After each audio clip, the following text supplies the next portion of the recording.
DJCuss.com. Yeah, whoa, yeah. Na na na na na, yeah. Yes, I am. Oi, dove multa na nawo, aye jompa ta nawo wo. Dove multa na nawo, wacha mishimiala pachiga ila lawo wo. Dove multa na nawo, aye jompa ta nawo wo. Dove multa na nawo, wacha mishimiala pachiga ila lawo wo.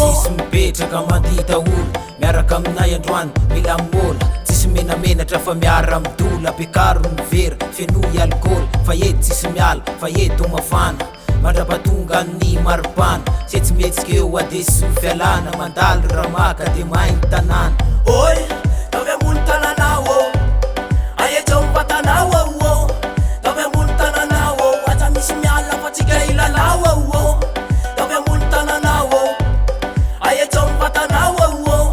Dove multa na nawo, wacha mishimiala pachiga ila lawo wo. Miala amin'ny tanàna ndray ny akamo, tondra ny hafaliana sady tsy tondra ny hafanana sady tany. Anatina mozika mampafana, jereo aloha fetsiny raha mila fitsarana. Sandrikely nefa izy mapetsika krizy, de tiako tsy manavaka nahantotra ny ankizy. Fa ny androany mila nao mifaly makafy, aetseo aloha ny vatana de miaraka mandy. Oi, dove multa na nawo, aye jompa ta nawo wo.